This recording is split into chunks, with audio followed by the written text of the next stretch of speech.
Mauro is going to present you or not? Yeah, Mauro, are you Uh, uh, introduced or no, you do it because you I'm want going me to? to Yeah, disconnect that is the why PC. I asked you earlier. It's fine. Yeah, it's Yeah. okay. So Okay. welcome Thank you. everyone. Thank you so much for joining. This is the last session of our early career seminar. So it's a seminar organized by the Italian Society for the History of Science. And today we have the pleasure of welcoming Danilo de Azevedo, who is a PhD candidate in history at the University of Pisa, Italy, and at the University of Lisbon, Portugal. Danilo is Brazilian, and his research examines the intellectual production of the Lisbon Academy of Sciences, the Academia de Ciências, between 1779 and 1822, and he focuses on his political role in shaping economic reform projects for the Portuguese Empire. Danilo has a BA in history and an MA in economic history from the University of São Paulo, Brazil. And his master research explored the circulation of agricultural books within the Portuguese Empire in the late 18th century. So today he's going to give a talk titled Intermittency in the Scientific Collaboration Networks of the Lisbon Academy of Sciences in the late 18th century. So thank you so much for accepting our invitation to participate in this seminar, and I leave you the floor. Thank you, Lavinia. Hello all. Ehm, Posso quindi cominciare, no? A condividere la Sim, presentazione. pode compartilhar o Ah, vídeo, se você ok, quiser. ok. Sim, pode. Sì. O vídeo, as diapositivas, desculpa. Ah,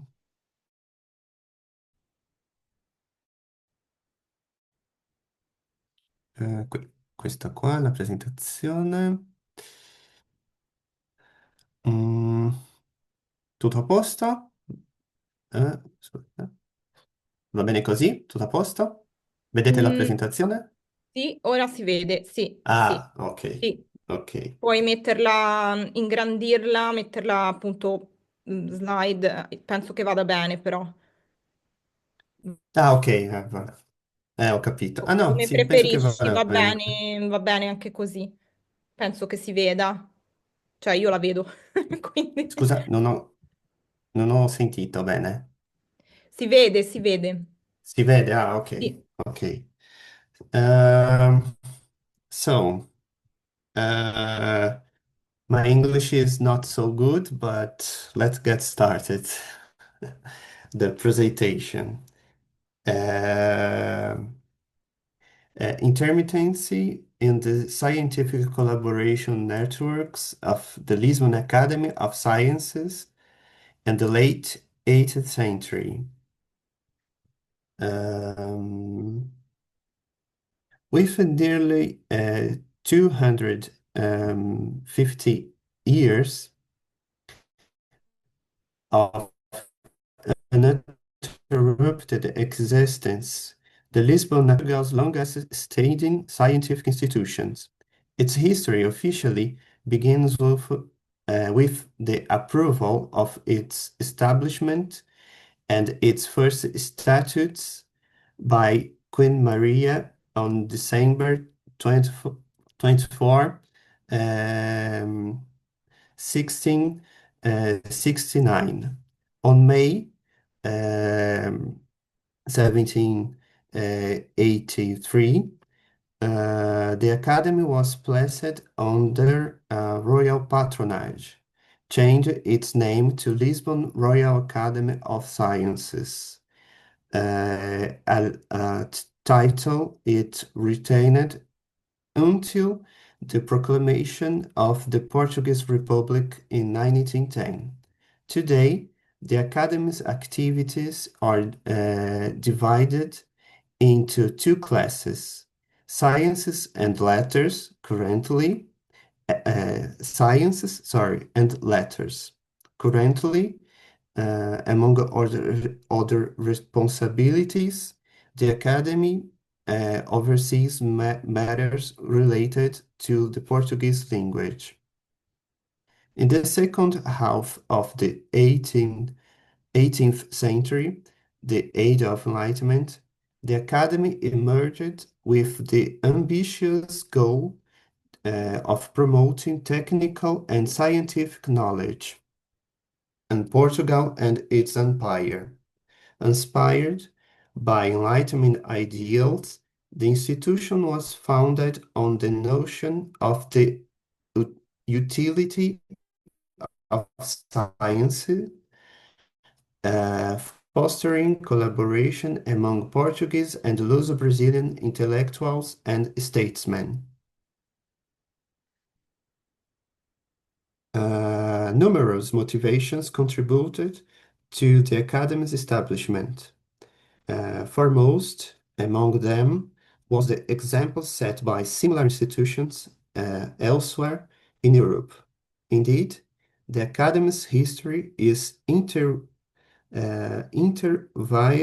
with the broader transformation of European intellectual life and sociability, which intensified during the Enlightenment. The very familiarity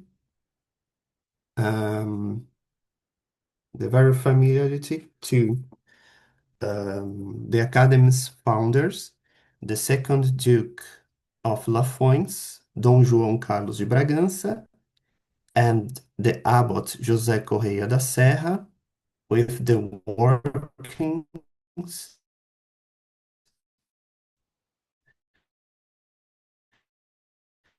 of European academic disconnection. The decisive role of the enlightened example set by foreign nations is evident, and the Academy's very statutory plan of 1780, which guided and regulated its early institutional life. Prompt by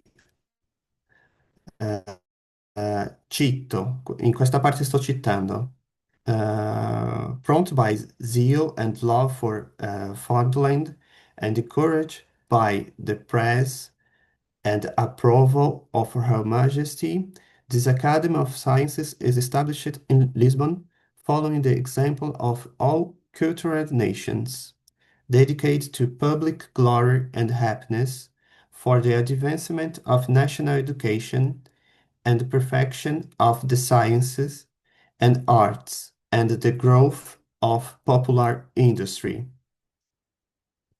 However, not all contributing factor or were external.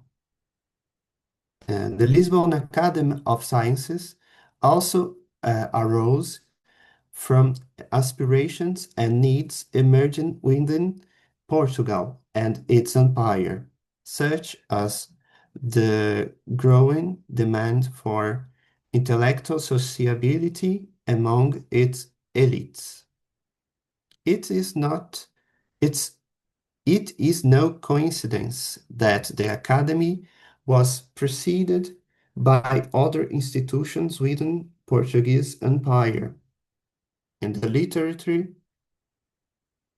literary sphere, the Royal Academy of Portuguese History stand out, while in the natural sciences, precursors include the Porto Surgical Academy and the Rio de Janeiro Scientific Academy. One moment. No, okay.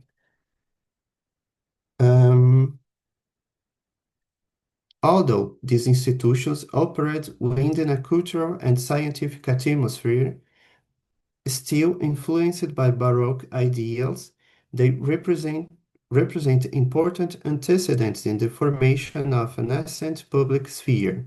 Moreover, they demonstrate how imperial elites sought spaces to debate issues pertaining to their local realities as well as the broader context of the Portuguese Empire.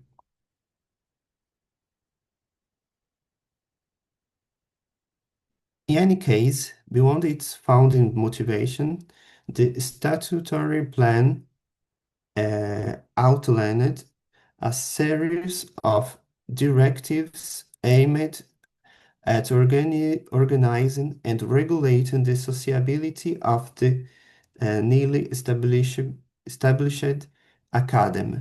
The document divided the academy on three classes: observational sciences, mathematical sciences, and belles lettres. The classes observational sciences, natural sciences, and mathematical sciences focused in studying the natural world, though observation and calculation, respectively, considering the most reliable methods for understanding nature.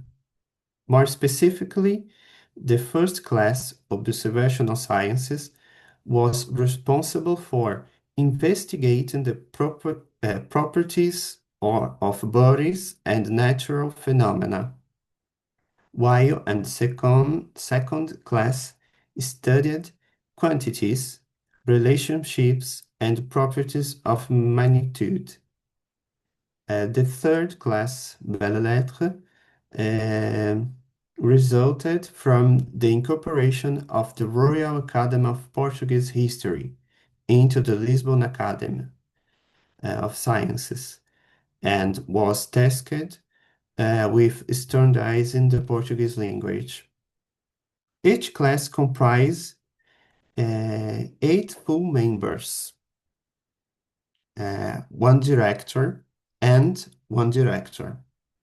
Among their responsibilities was organizing their respective publications, categorized into volumes of economic memoirs from the observational sciences class, mathematical and physical memoirs from mathematical science class, no? And Portuguese literature from Belles Lettres class. The members of each class were expected to reside primarily in Lisbon. However, exceptions were anticipated, particularly for professors from the University of Coimbra, who accounted for a significant portion of the membership. The members were divided into the following categories. Full members, associate members,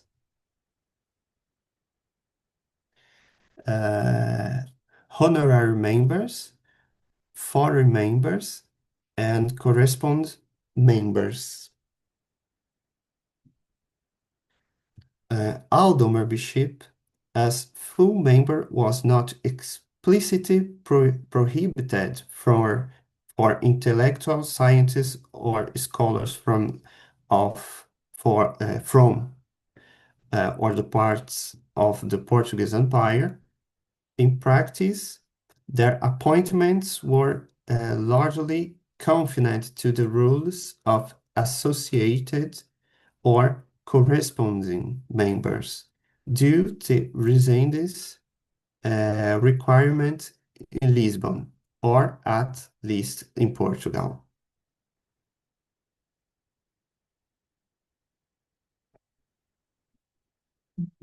The Lisbon Academy of Sciences was established during a period of cultural and intellectual ferment and renewal From the second half of the 18th century onward, institutions were founded with the explicit aim of promoting the sciences in Portugal and its empire.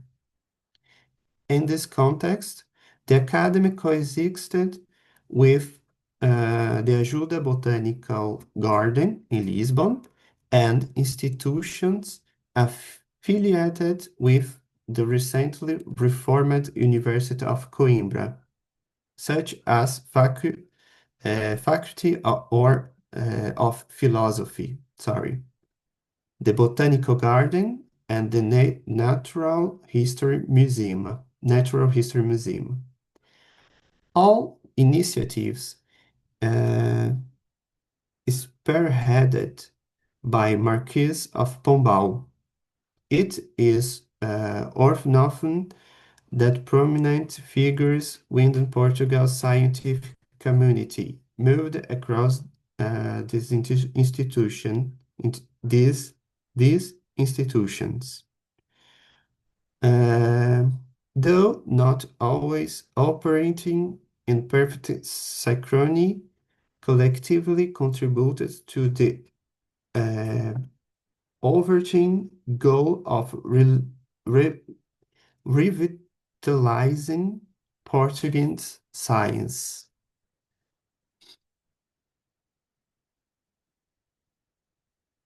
Under the motto, if what we do is not useful, then is the glory, the Academy emerged as a body particularly attuned to the practical utility of the sciences.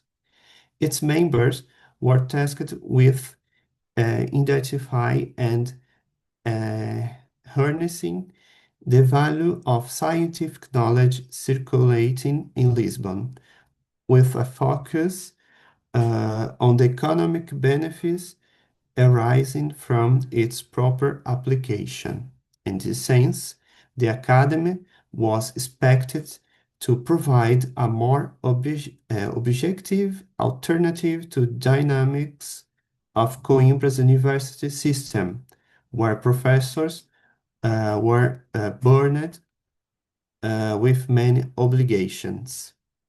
In the preliminary discourse opening the first volume of Economic Memories from the Observation Science class, Abbot José Correia da Serra elucidates part of this orientation, arguing that the first step for a nation to take in order to capitalize on its advantages is to know perfectly the lands it inhabits,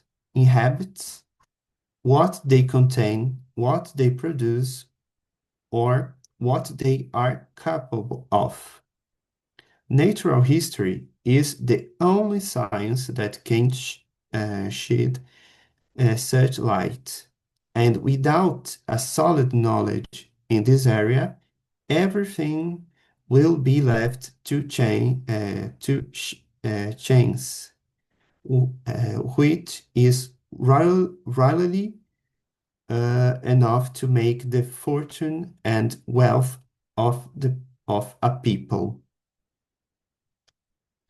By the late 18th century, the Academy joined forces with the Ajuda and Coimbra Botanical Gardens, the Coimbra Natural History Museum, and the Overseas State Secretaria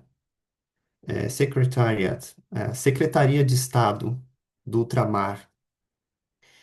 In the broad effort to survey the natural resources of the Portuguese Empire, the Academy tended to approach this endeavor with distinctly pragmatic leans, particularly in its rhetoric, by framing naturalist research as a statistical inventory of economic resources. It actively promoted physical and economic surveys of regions within the empire.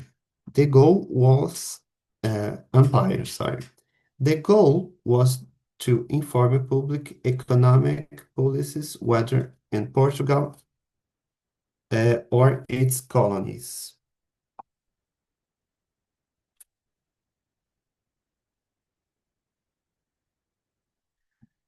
By the late 18th century, the Academy joined forces with the Ajuda and Coimbra Botanical Gardens, the Coimbra Natural History Museum, and uh,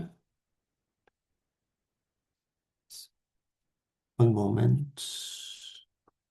Okay, sorry.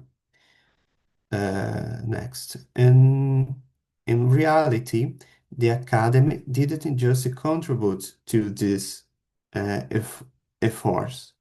It was part of a much broader and diverse network of scientific collaboration with other Portuguese institutions.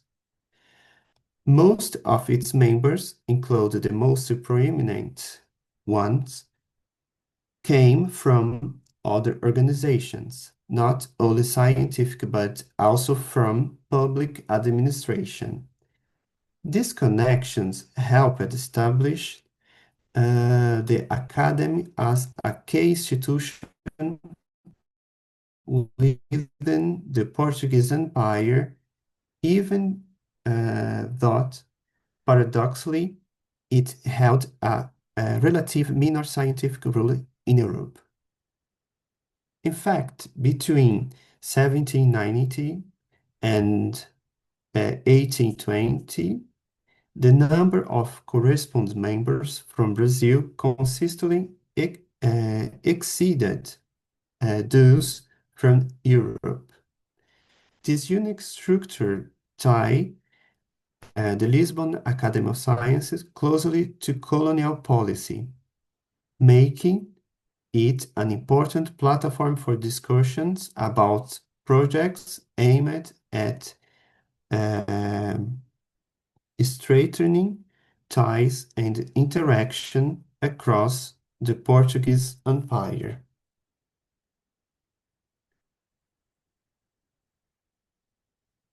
By building and supporting scientific networks, the Academy worked with other institutions of its time to create well-documented knowledge about the Portuguese Empire, its landscapes, natural resources, and economic potential. These institutions therefore made a wide intellectual collaboration while also establish methods for scientific research. It's in the very nature of institutions to organize and regulate different areas of life. However, as much of the history of science shows, the process of scientific research is neither uh, straightforward nor steady. The Academy Scientific Network often faced disagreements, negotiations, and uncertainties, making outcomes hard to predict. We also can't ignore how technical and logistical challenges, like the vast distances and varied geography of the empire, affected scientific work. Doing sciences far from easy and was subject to intermittency.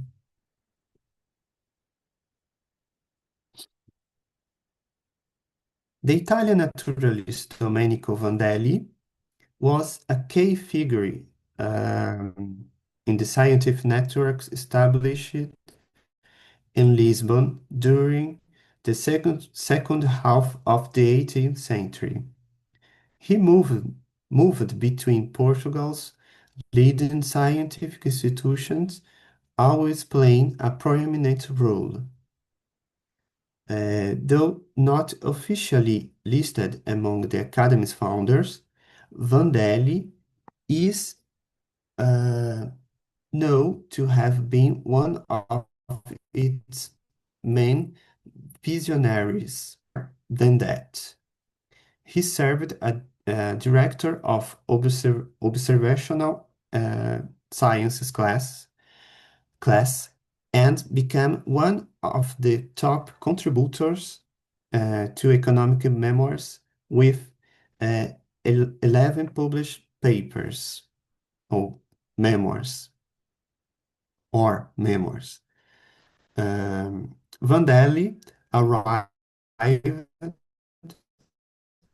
in Portugal in 17 invitation of the powerful and the invitation of the powerful of Pombal shortly after his time in Austrian Lombardy. His arrival in Lisbon started great ex, ex, excitement among European naturalists, as Vandelli offered potential access to the natural wealth of the Portuguese Empire, especially Brazil. Um, Aware of these expectations, he quickly positioned himself within Europe's scientific networks, uh, um, uh,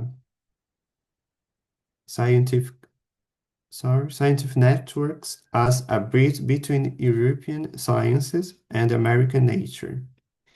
It corresponds with his mentor, uh, the Swedish naturalist Linnaeus. Vandelli wrote in October 1764.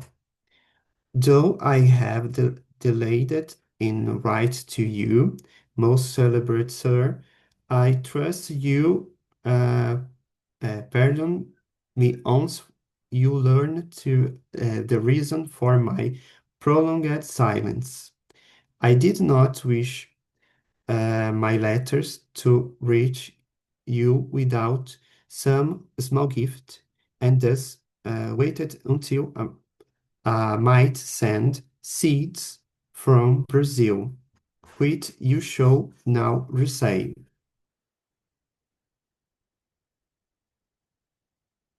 I know I now reside in Lisbon.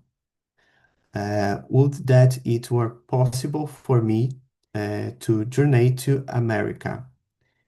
I should assuredly send you the most diverse plants and insects. On February 1765, Linnaeus' reply could not have been more encouraging. I express my most devoted gratitude for the seeds and for your sincere affection toward me. It is difficult to obtain viable seeds from Brazil. Would that you might indeed journey to Brazil. Heavens, should Portuguese and Spanish come know the treasures of their nature world, how miserable shall be all others who lack such exact lands. Uh, Legitimized by Linnaeus' endorsement, Vandelli now drew Lisbon into Europe's networks of scientific collaboration. In 1768, Vandelli was appointed to oversee the create of Ajuda Botanical Garden in Lisbon. This garden played a strategic role in acclimating plants from Brazil and other parts of the empire to European climates. By 1772, Pombal had enlisted Vandelli in the sweeping Enlightenment era reforms of University of Coimbra, where he became the chair of chemistry and natural history in the new faculty of philosophy. At Coimbra, Vandelli was also a key figure in establishing the university's botanical garden and history museum. As a professor, Vandelli was central to training the first generation of naturalists educated at Coimbra. His influence was uh, magnified by the fact that the University of Coimbra was the only functioning university in Portuguese Empire at the time. Notably, between 1772 and 1822, Coimbra graduated 866 students from Brazil across various disciplines. Thus, Vandelli not only connected Portugal to Europe's scientific networks, but also fostered collaborative networks within the Portuguese Empire itself. The naturalists, the naturalists trained at Coimbra were expected to travel to the colonies to document their natural environments. Vandelli's own ambition, the visit to Brazil materialized, but it was partly uh, fulfilled though his guidance of scientific uh, expeditions, known as philosophical voyages, conducted across the Portuguese Empire. This guidance often took the form of writing instructions to aid naturalists in their field work, such as the manuscript philosophical voyages or dissertation on the important rules that the naturalist philosopher must primarily observe during his travels, authored by Vandelli. With the same goal of systematizing natural history collections, the Academy published brief instructions to the correspondents of the Lisbon Academy Sciences on the submission of specimens and reports pertaining to natural history for the formation of a natural museum. Among these efforts, the philosophical voyage led by the Luso-Brazilian naturalist Alexandre Rodrigues Ferreira stands out as perhaps the most significant of its time. A graduate of University of Coimbra and member of the Academy, Ferreira commanded an expedition from the captaincies of Pará, Rio Negro, Mato Grosso, and Cuiabá in Brazil. Its aim was to expand geographical, natural, and anthropological knowledge of Brazil's remote interior. Between 1783 and 1792, The expedition covered over 39,000 kilometers, amassing a vast collection of natural history specimens that were later sent to Portugal. Um,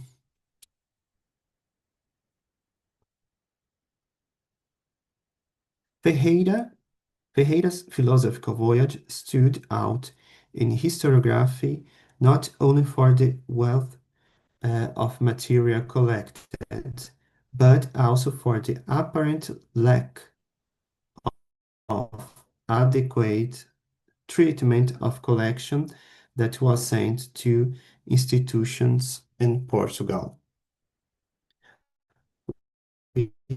Without offering definitive answers, points to some disagreements between Ferreira and Van Belly, probably a dispute between the naturalists. Consequently, much of the collection from Ferreira's philosophical voyage remained stored for a long time. In any case, the collaboration network existed, but for some reason it was not fully utilized, compromising the results of the expedition.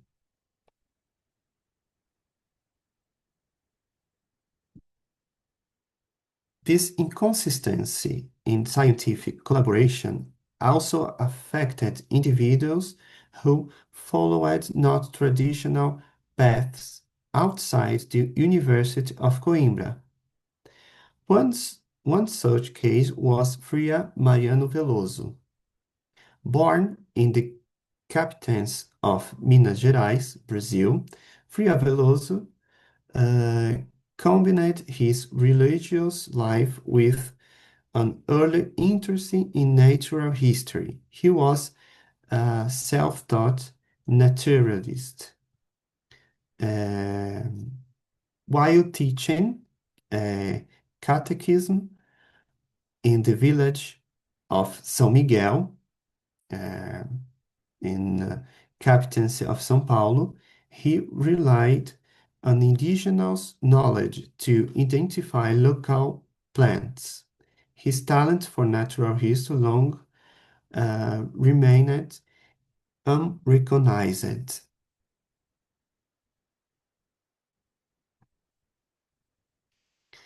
Between 1783 and 1790, Frei Veloso was commissioned by Brazil's viceroy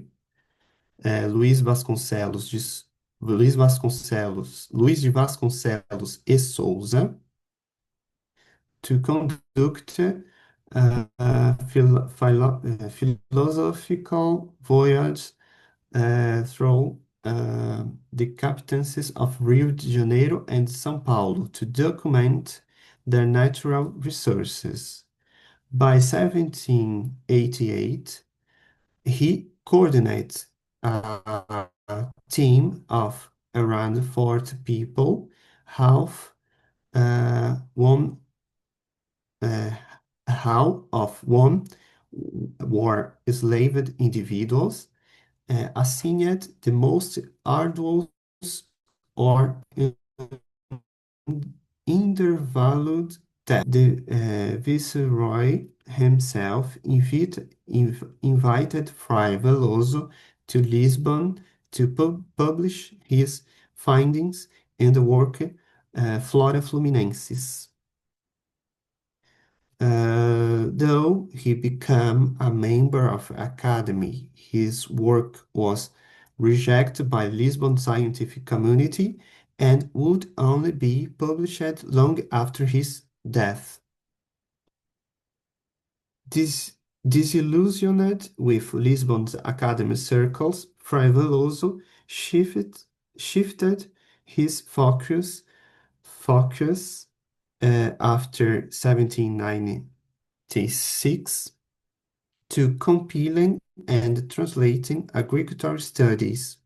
His work, his work is this field caught the attention of fellow Academy members Dom Rodrigo de Souza Coutinho, who, uh, who as head of the Overseas State, Secretaria do Ultramar, um, enlisted their friar in his editorial program for technical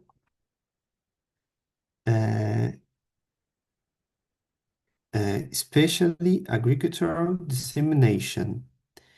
Um, through this partnership, Freia Veloso directed the Casa Literária do Arco do Cego,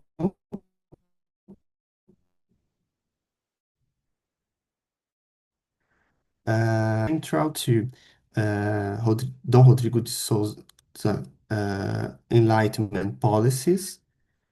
Notably, Dom Rodrigo chose to operate it independently of the Academy.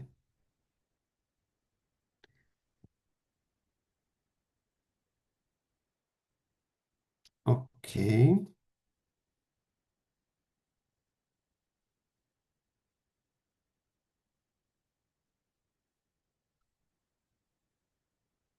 Despite their irregular nature, um, the late 18th century scientific networks among naturalists in the Portuguese Empire proved crucial to colonial planning. They created a Luso-Brazilian sphere of interaction that facilitated knowledge exchange and systematic exploration of the colony's natural resources. Yet this dilated study of Brazil's flora, fauna, and territory had an unintended consequence. It fostered a distinct identity around the idea of Brazil independent from Portugal by highlighting the uniqueness and wealth of its nature environment. After independence, the study of nature remained vital to nation building, and the connections forget through these early collaborative networks retain their significance. This continuity is exemplified by Alexandre Antonio Vandelli, son of Domenico Vandelli, who became botany tutor to the young Emperor Dom Pedro II in Rio de Janeiro. Thus, part of colonial science's legacy was woven into the intellectual formation of the monarch who would rule Imperial Brazil. Indeed, the study of nature played a role in pivotal moments of Brazil history, included during the 1825 English diplomatic mission, included during the English diplomatic mission on 1825, which sought to secure Portugal's recognition of Brazil's independence. The mission scientific team, composed of naturalists and illustrators, seized the opportunity to document not only Rio de Janeiro's lush landscapes, but also scenes of slavery. Some of these images not only reveal the extreme realities of the new nation, but also demonstrate how scientific production was complex and, and often relied on undocumented labor seized by naturalists,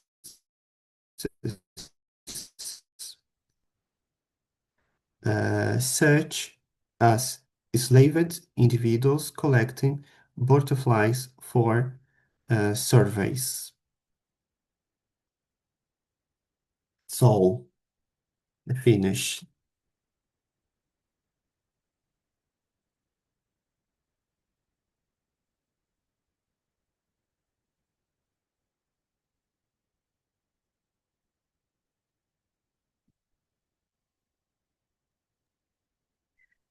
Thank you so much. So is it over?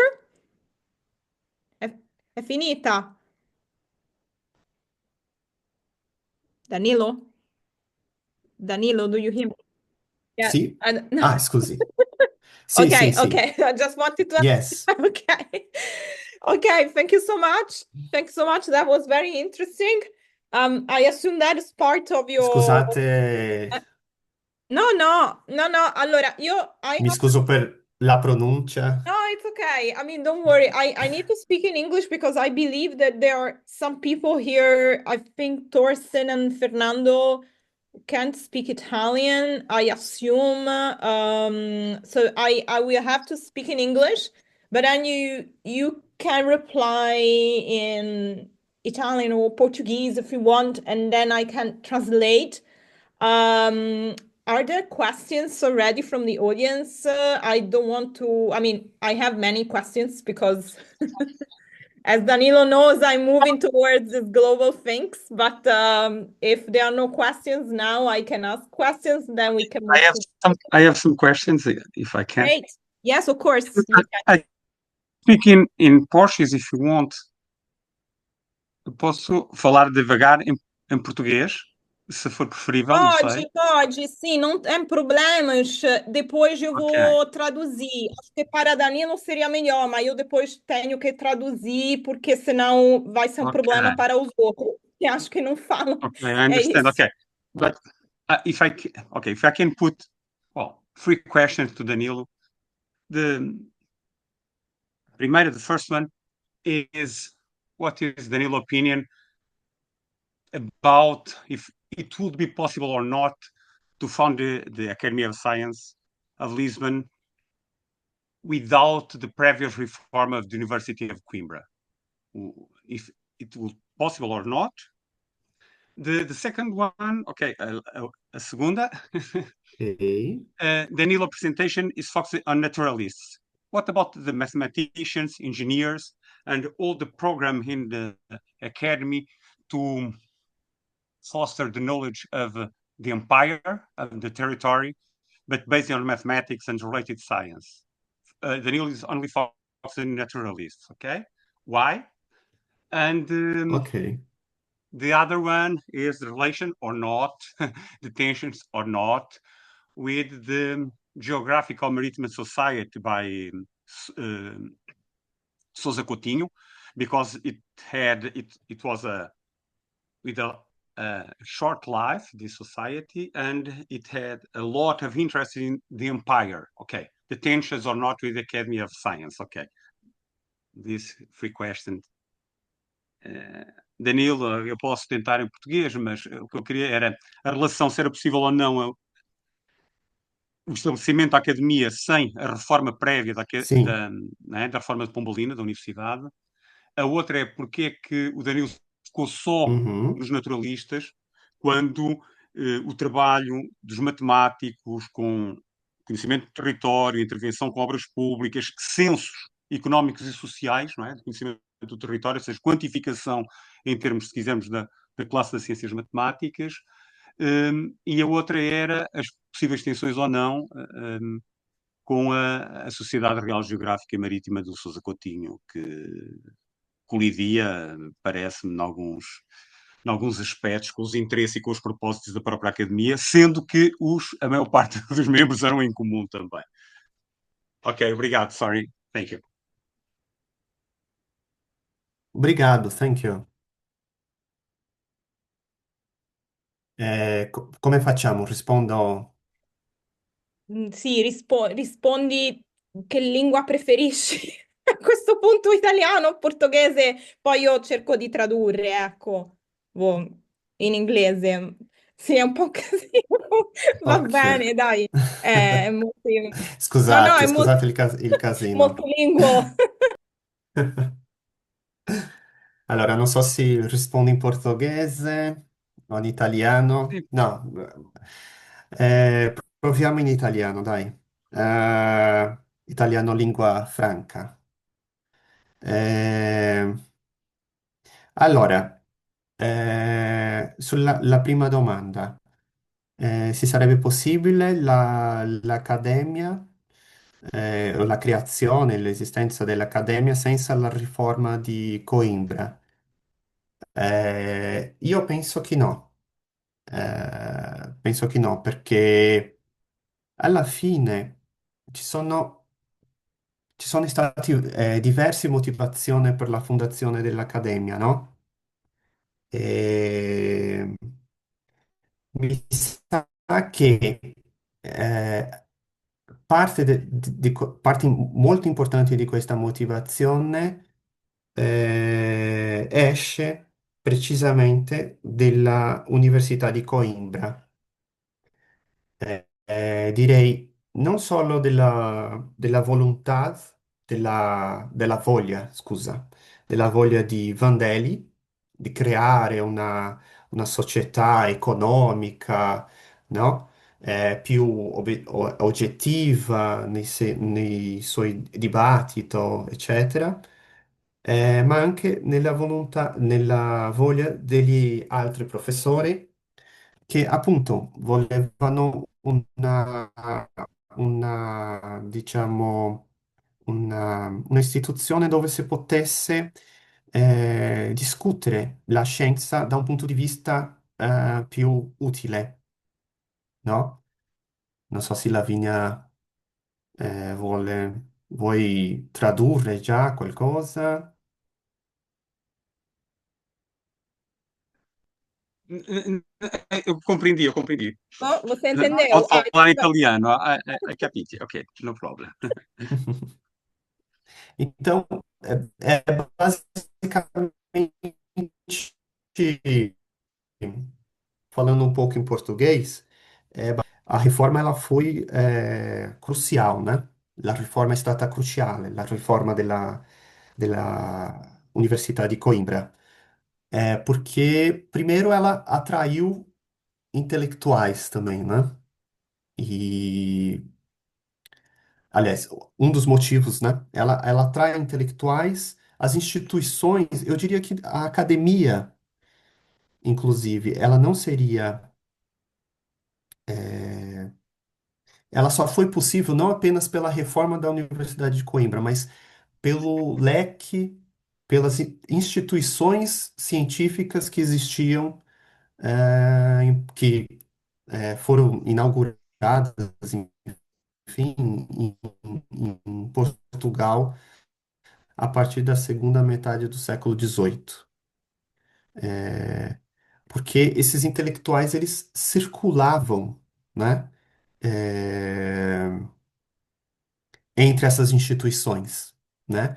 E a academia era o lugar onde eu acho que eles discutiam, vamos dizer assim, mais de um ponto de vista político, né? O que que a gente vai fazer com esses conhecimentos, né? Para que que serve a história natural, né? Eu acho que a academia, ela vamos dizer assim, um lugar, sobretudo, de criação de um discurso para o aproveitamento da ciência, né? Immagino, Lavinia, Adesso Yeah. voi magari, no? Vuoi che traduca? Do you want Tradurre me to... qualcosa, no? Sorry?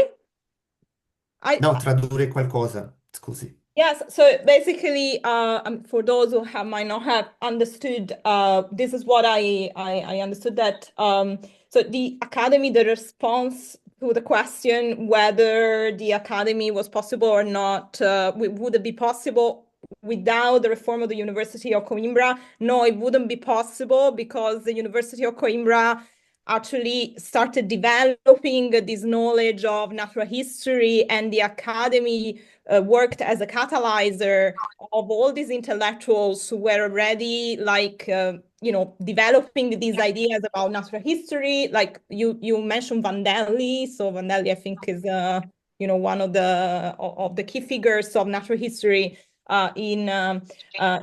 Portugal. And then the academy worked as a way to find applications of this knowledge of these sciences that otherwise might have just stayed in an abstract stage. So this is what I understood. I mean, of course, I don't remember all the single words. I mean, it's so difficult to translate, actually. It's No, no, va bene sì. così, dai. Un Penso che riassunto va possiamo, benissimo, dai. scusate, penso che possiamo parlare o italiano o portoghese, Eh, che siamo noi. In Italian, no problem for me. You can speak in Italian, I understand. I can speak, but I Obrigado, understand. Fernando. Muito bom. No, Tá. nada, nada. Não, melhor assim, então. Scusate Não, vamos, vamos fazer as Perfetto, scusate perguntas em il casino, eh. italiano ou português, então. Tá bom? Tá bom. Perfetto. Quindi, eh, continuiamo, no? La seconda domanda. Eh, perché non parlare dei matematici? Allora, è una questione direi, di scelta. Eh, eh, il ruolo ho studiato nel mio master, e il mio master parla del frate Veloso, precisamente del frate Veloso, il suo lavoro, e al dottorato ho pensato di appunto continuare questa ricerca, il focus nei naturalisti, quindi e anche perché non so se sono le opere dei matematici, quindi fondamentalmente è stata una questione di scelta alla fine. Però è vero che i matematici hanno eh, eh, eh, hanno avuto un ruolo molto molto importante, i coloniali, eccetera, eccetera, eccetera, no? Queste cose sono più, cioè, queste spedizioni avevano una miscela, no? A volte aveva una miscela di, di scienziati, quindi le cose non sono così separate. Allora, eh, su la eh, eh, la geografia marittima, mi sa che questa è una cosa da studiare perché alla fine Don Rodrigo de Souza Coutinho era, e sto parlando della terza domanda, no? Era anche lui un membro dell'Accademia, aveva un ruolo molto molto importante, secondo me, dopo Vandelli magari, ma se pensiamo nella amministrazione pubblica, no? Ovviamente Don Rodrigo de Souza Coutinho è una persona cruciale, no? E mi sa che lui invece ha deciso di creare altre istituzioni per alla fine guidare lui stesso eh, quello che doveva, quello che lui pensava essere importante di fare. Quindi mi sa che anche la casa letteraria do Arco do Cego è una forma di opposizione politica, magari, all'accademia. Quindi, ma specificamente sobre a sociedade geográfica marítima, eu non so eh, cosa dire di questa relazione, non ho visto ancora eh, se, se esisteva questa opposizione tra l'accademia, no? Con l'accademia e quindi si potrei rispondere a questa questione, rispondere bene a questa questione. E infine, rispondere, diciamo così, senza rispondere alla terza domanda alla fine, ma Não, não. Obrigado, não há problema. Se é-me permitido só rapidamente dar um conselho ao Danilo. Eh, sì. Eu percebo essa coisa dos naturalistas, porque o Danilo, como próprio diz no mestrado, vem com um naturalista, sim, mas quando o tema, porque eu percebi, é sobre as networks científicas, não é? Fica um bocado pobre essa visão só numa direção dos naturalistas, quando não há um foco noutras ciências e que tem grande peso na academia. Temos uma classe das ciências exatas. É nesse sentido que eu penso Mhm. que será muito bom para o trabalho futuro e que está a desenvolver o Danilo, no sentido de também abrir um bocado o leque a outra área. Sim, é um problema historiográfico em relação às matemáticas no geral, Mhm. porque, eventualmente, precisa de algum conhecimento do ponto de vista internalista para abordarmos estas questões, eh, porque vamos ver a produção da matemática, e em alguma na Academia das Ciências, nas memórias de Matemática e Física, temos fórmulas, números, todo um conhecimento matemático e astronómico que muitas vezes falta aos investigadores, não é? Pronto, mas eu penso que é importante, nesse trabalho Mhm. pronto, penso eu, do pouco que percebi que é que o Danilo está a fazer, penso que seria importante não só nos naturalistas, mas Mhm. precisamente porque nestas missões, por exemplo, mesmo nas grandes explorações naturalistas que se faziam ao Império, iam matemáticos, iam instrumentos científicos de quantificação. E por isso eu penso que também é interessante olhar para esse grupo de gente e os seus trabalhos. Se é me permitido rapidamente, Sì. sobre a Universidade de Coimbra, era impossível a Academia das Ciências, que tem uma gênese própria, de certa maneira, até se pode perceber um bocado uma certa oposição à academia, mas era impossível porque não havia, a partir do momento a partir dos anos 70, com a fundação da reforma pombalina da universidade, começa a construir-se toda uma pleiade, uma série de gente com conhecimento científico das mais diversas áreas, que vão estar na academia, e sem essa Mhm. formação, é só ver que a partir de 79 começa a Academia da Marinha, é fundada, a Academia dos Guardas Marinhas em 82, a Academia das Ciências em 79, 80, há toda uma série de, de instituições científicas que se começam a formar que era impossível de todo, sem esse começar a construir-se que a universidade começa a promover, não é? E depois as instituições todas, eventualmente, eh, partilham ou não algumas coisas. Sobre a sociedade, não. A sociedade,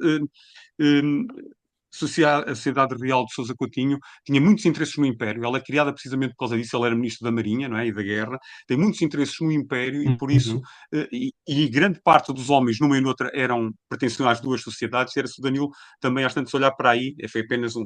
A minha pergunta era só no sentido do Danilo, eventualmente, também olhar Mm. para esse ponto de vista e tentar perceber, porque estamos a falar de networking, como o Danilo tem Uhum. na sua apresentação, eu penso, foi só, pronto, para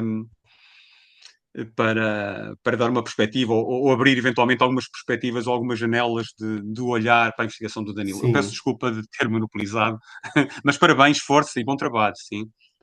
Não, Fernando, eu agradeço muito as suas questões. Você verdadeiramente me pegou nessa questão da classe de matemática, né? De física e matemática, enfim. Eu tenho lido um pouco as memórias do Antônio Dalabella, né? Que se eu não me engano, pertencia a essa classe, Sim, ele era da física, mas eu sim, faço mais física, é. ele era Ele da era da física, ele era física professor sim, e sim. é, Mas há um é, fundador da a academia, minha Danilo, intenção, pode falar, desculpe. há um fundador da academia, que é o José Monteiro da Rocha, é um dos que funda, ele não é mesmo fundador daqueles que vai à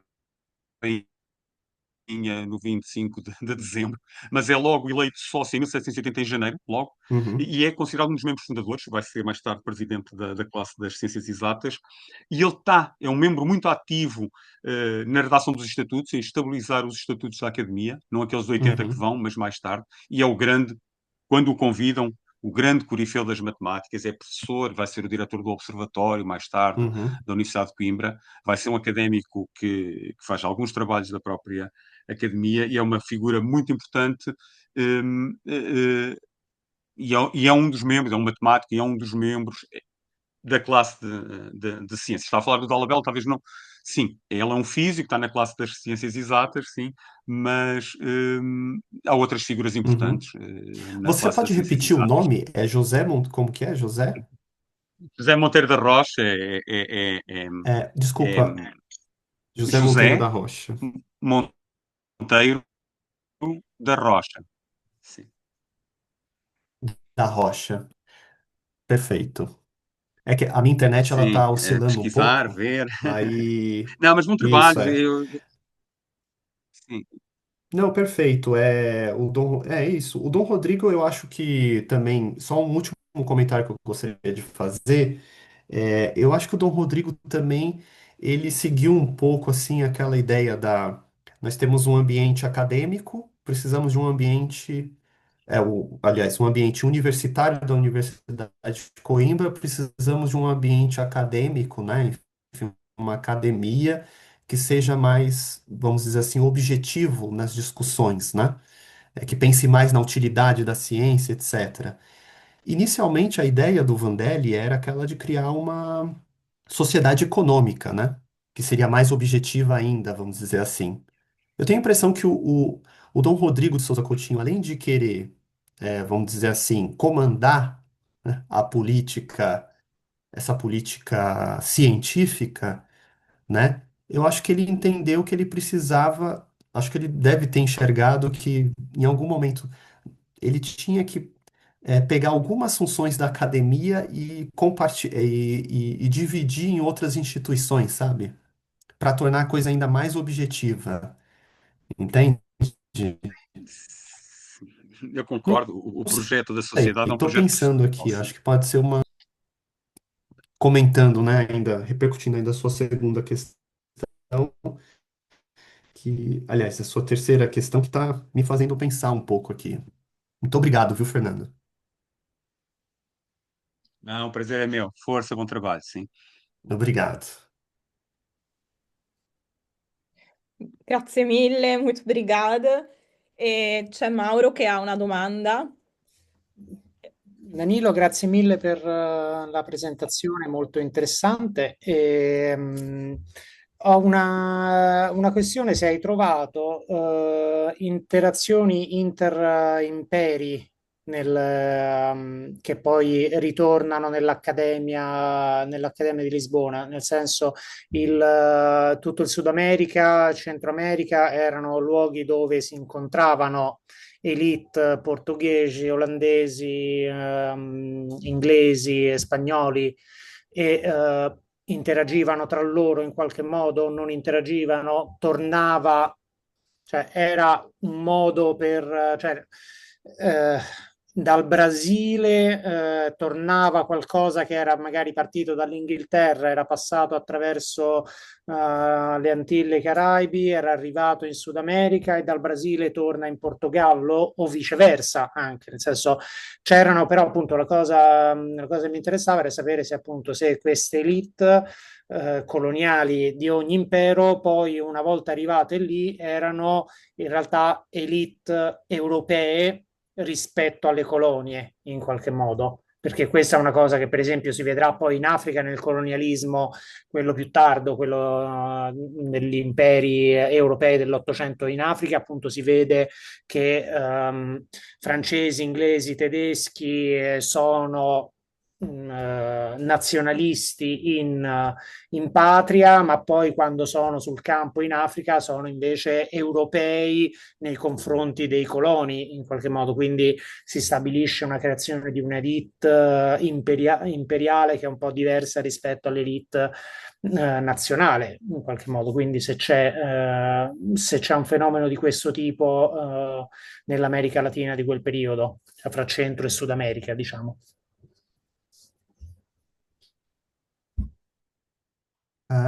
Grazie mille, prof- professore, per la domanda.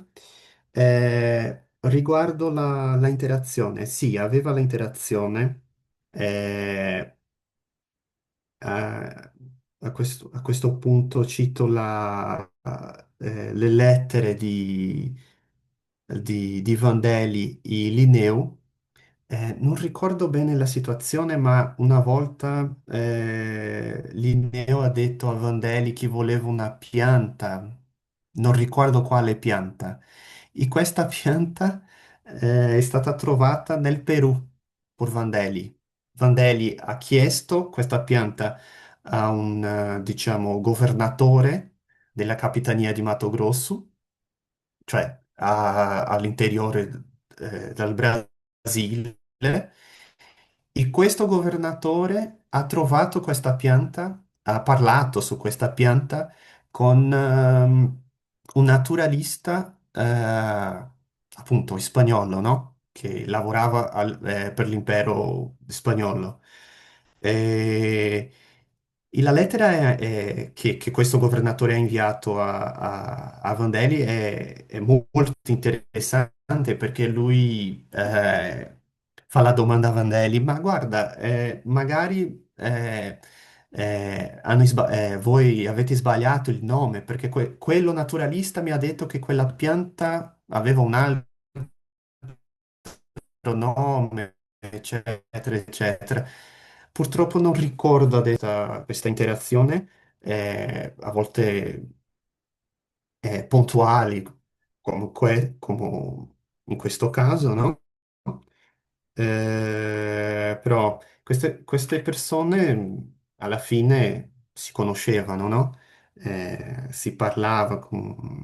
Parlavano con persone di altri imperi, eh, anche a volte un membro dell'accademia poteva essere anche un membro di un'accademia straniera, quindi e c'era anche la preoccupazione all'Accademia di Scienze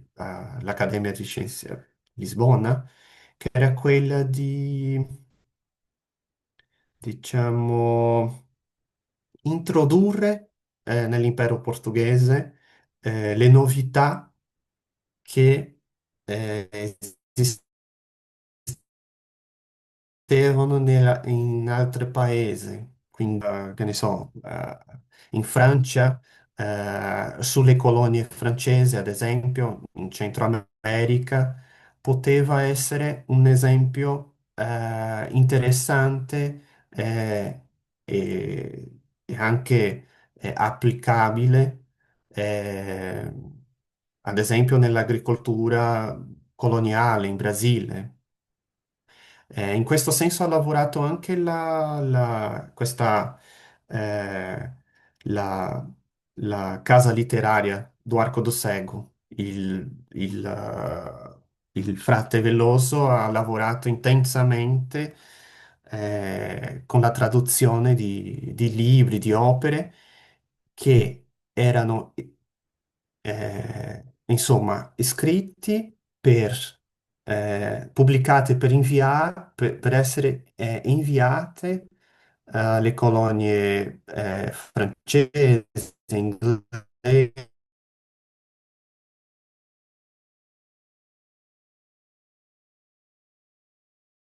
ehm, E riguardo alla seconda domanda, se ho capito bene, eh, i portoghesi, l'elite intellettuale portoghese, quando andava in Brasile, si comportava come un'elite europea. Allora, Sì, più o meno era quello, cioè capire se da, appunto, da queste interazioni imperiali c'è sì, c'è la sensazione, non lo so, che io la vedo questo in età contemporanea, io studio cose contemporanee e vedo ok, appunto che nel colonialismo europeo poi c'è una creazione di un'elite europea, in qualche modo, coloniale ok, che viaggia in giro, diciamo che condivide valori, perfetto, conoscenze, sono tutti, per esempio, nel contemporaneo, tutti pastoriani, quindi hanno un'idea di missione civilizzatrice e quando sono sul campo, magari in India o nel sud-est asiatico, in Thailandia, insomma, da quelle parti là, inglesi, francesi e italiani parlano tutti tranquillamente e stanno tutti insieme allo stesso tavolo. Le rivalità nazionali si vedono solo in Europa, in qualche modo, solo quando tornano in Europa e parlano agli europei. Quando parlano agli africani o parlano lì, sono europei contro gli mhm, africani, tra virgolette, o contro gli sì, asiatici, cioè sui coloni. La stessa cosa si vedeva all'epoca, cioè si riesce a vedere sul campo, appunto, in Centro e Sud America, si riesce a vedere la formazione di questa elite coloniale imperiale in qualche modo, in questo caso si sta parlando soprattutto appunto degli imperi portoghese, degli imperi iberici principalmente, però c'erano anche un po' gli sì, olandesi, c'erano anche un po' gli inglesi, insomma c'era un sistema piuttosto complesso, però appunto si vede una formazione di un'elite europea imperiale che condivide mhm, qualcosa, oppure sono ok. semplicemente portoghesi contro spagnoli, per dire. Ah, quindi il professore dice riguardo tra portoghesi, non portoghesi brasiliani, se ho capito bene. Appunto, Non ho sentito se c'è stato questo processo di creazione di un'elite europea imperiale in Portogallo. in Portogallo e poi sul campo anche, appunto, Ok. in tutto il centro del Sud America, quando vedi appunto queste interazioni fra diversi imperi, Mhm. come appena detto, c'è anche la sensazione, non lo so, ti sembra che ci sia la creazione di un'elite imperiale europea Allora, rispetto ai colonizzati? ok, sì, Quindi indipendentemente dalle ok, ho nazionalità di capito, origine. ho capito. Eh, Perfetto, ho capito. Allora, rispetto all'Accademia delle Scienze, non so cosa direbbe Fernando, ma secondo me eh, queste istituzioni scientifiche, no? Nel caso portoghese, hanno lavorato nel senso di creare una specie di comunità l'uso brasiliana. Non so se questa è stata l'intenzione fin dall'inizio, però alla fine, secondo me, mi pare che il risultato è stato più o meno questo. perché dicono che Brasile dentro l'Università di Coimbra, no? Perché questo scambio di intellettuali, Coimbra era l'unica università dell'impero portoghese, quindi questo scambio di intellettuali, questi intellettuali brasiliani, no? Tra virgolette, che andavano in Portogallo per studiare e che si consideravano a se stesso, a se stessi come portoghesi, ma dell'altro lato dell'oceano. Quindi loro hanno avuto questa interazione e secondo me Vandelli è anche una figura chiave in questo processo. Quindi questa istituzione, incluso la- l'Accademia, ha collaborato, secondo me, di intellettuale luso-brasiliana. Ovviamente eh, loro non ne stavano di accordo in tutto, no? Alla fine il Brasile eh, è tornato un paese indipendente in 1822, quindi non è che concordavano in tutto, ma secondo me questa cosa di una elite europea eh, in- nell'impero portoghese si può dire magari della costruzione di un'elite imperiale e alla fine anche con la indipendenza mi sa che questa elite adesso diciamo brasiliana eh, eh, ha preso anche lei, anche questa elite nuova elite brasiliana, questa missione civilizzatrice, così si dice? Sì, Scusate. sì, Quindi una missione di, appunto, di creare nei tropici una civiltà, capito? ok. Quindi il nostro imperatore, il Pedro II, lui ha ricevuto un'educazione europea, praticamente, no? Eh, praticamente un europeo in mezzo a Rio de Janeiro, diciamo così, no? Un europeo illuminista. Quindi, eh, alla fine, facendo un riassunto, secondo me questo è più o meno il processo, è stato più o meno il processo, quindi una, l'istituzione scientifica hanno collaborato e l'uso brasilianità, diciamo così. Non so se ho risposto bene, infine, ma direi che sarebbe più o meno così. Grazie. Lavinia, mi sa, forse volevi chiedere qualcosa? Sì, Abbiamo avevo 5 delle minuti. domande, le terrò veramente molto brevi, te le faccio in italiano o in portoghese come vuoi, insomma.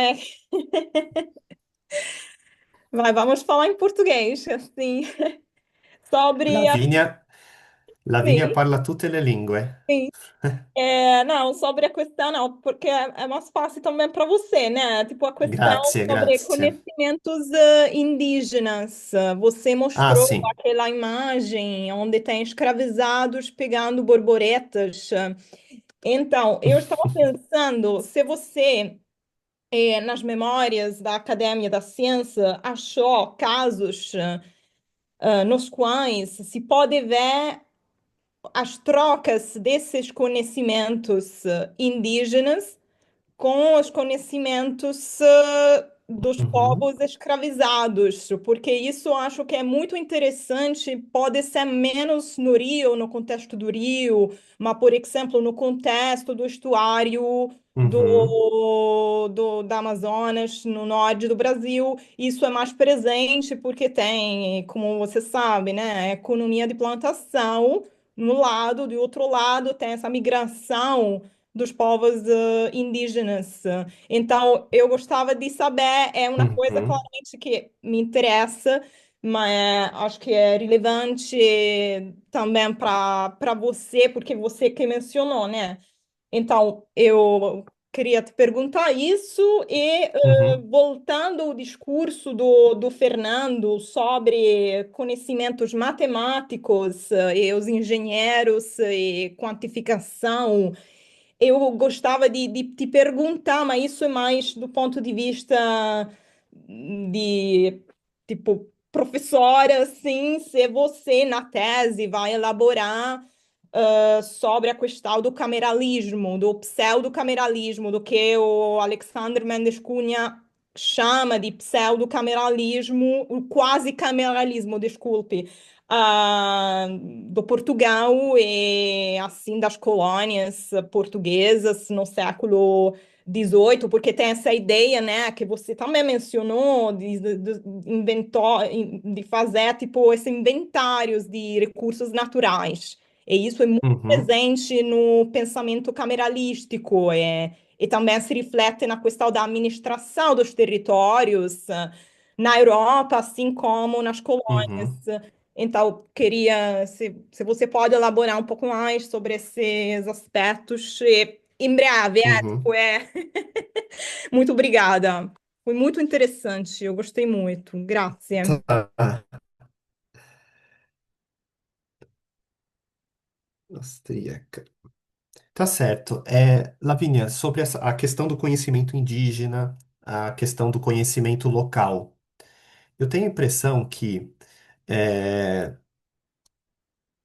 todas as memórias que a gente lê que fala sobre plantas, não todas, né? Estou exagerando um pouco, mas boa parte delas tá subjacente, tá debaixo, eu acho que o conhecimento local, né?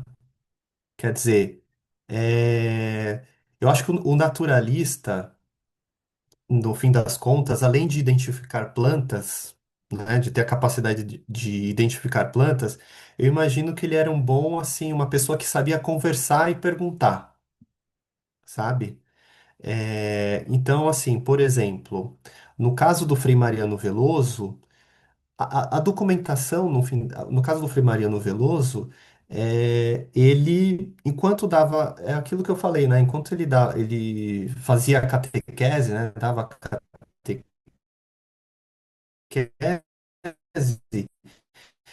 ele estava interessado também em existir essa troca de conhecimento, né? Acho que essa troca de conhecimento, ela naturalmente, né, acontecia. Então, acho que a gente está falando também de uma época em que a medicina, boa parte da medicina era o quê? Era você encontrar um remédio, sabe? Um chá, alguma coisa que solucionasse a sua dor de barriga, vamos dizer assim, no momento. Então, o que que eu faço para curar minha dor de barriga? Um indígena essa planta serve para isso. Eu tô assim, né, criando aqui todo um script, mas basicamente eu acho que o conhecimento local, ele tá assim adjacente a todas essas memórias, esses escritos, mas eu acho que geralmente ele tá escondido, né? Geralmente o naturalista ele não dá tanta importância em nominar da onde ele conseguiu, onde ele descobriu aquele conhecimento, né? Então, isso aparece às vezes nos relatos de viagem, né? Acho que aparece mais nos relatos de viagem, né? Então, é, encontrei uma planta que os locais dizem que serve para tal coisa. Entende? Nas memórias, eu acho que a gente já encontra uma coisa ou outra, assim, mas muito, muito pouco, assim. Muito pouco. Às vezes tem algumas menções no local, por exemplo. numa memória está se falando de uma determinada planta. Às vezes o naturalista diz, no local essa planta tem o uso X, entende? Aí você tira daquilo que, olha, ele certamente conversou com alguém, ele não está só dando o nome científico daquela planta, ele descobriu como a planta é chamada no local, né? E para que que ela é usada geralmente, né? Então, eu acho que esse conhecimento ele está pairando, mas ele geralmente ele não é citado, né? Ele fica escondido. Agora, sobre o cameralismo, eu pretendo citar na tese, né? Acho que eu vou tratar assim. Tem a questão do Vandelli, né? Na Lombardia austríaca. É, Enfim, a gente já conversou sobre isso, acho que em alguma ocasião, né? O Vandelli, ele na Lombardia talvez Un tenha anno atrás sido. in Lisboa, sì. É verdade. Sì, esattamente. O Sobre o Vandelli, Vandelli, sì. isso. O Vandelli talvez tenha sido pouco cameralista na Lombardia austríaca e foi ser mais cameralista, vamos dizer assim, em Portugal. Brincando, né? Brincando um pouco aqui. Mas é uma coisa assim que está no radar e que eu pretendo explorar, né? Eu acho que principalmente, depois a gente vai ter oportunidade de conversar, enfim, eu acho que nos capítulos introdutórios da tese, eu estou pensando enfim, de tratar sobre essa questão do cameralismo, porque, assim, essa questão sobre da ciência, né, a ciência, a sua utilidade, etc e tal, é uma coisa, assim, que me parece realmente muito cameralista, assim.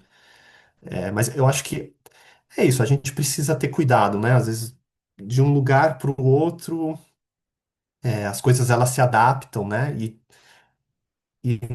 na adaptação existe uma força de, digamos assim, originalidade, né? Quer dizer, então, às vezes, não posso dizer que o utilitarismo português foi o mais puro cameralismo, né? Quando na realidade foi algo que pode ter se espelhado, se inspirado, mas é algo original, né? No fim das contas. Assim, respondendo muito rápido, é isso. Não sei se eu consegui Sì, responder sì. No, no, direitinho. grazie. Sì, grazie. Poi tanto possiamo Aí você. continuare a discutere anche, Certo, sentiamo e sì, sì. Grazie, grazie mille. certo. Eh, io E bom poi- trabalho, bom trabalho.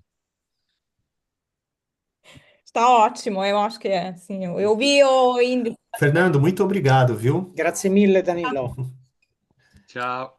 Allora, Ciao Fernando, grazie, grazie a obrigada. tutte, a Grazie, a tutti. presto. Vorrei, Tchau. vorrei ringraziare l'opportunità di parlare un po' sul mio lavoro. Scusate l'inglese, purtroppo è ancora in Guarda, è costruzione. stata la sessione più dibattuta di quelle che abbiamo avuto. Abbiamo avuto sessioni con tante persone, ma abbiamo avuto Ah, meno discussioni. Abbiamo avuto più discussioni oggi che in altri casi, quindi grazie a te in realtà. Infatti. Davvero, sì, grazie. Grazie davvero. grazie a Buona Grazie, ascolto. grazie a tutti. todos.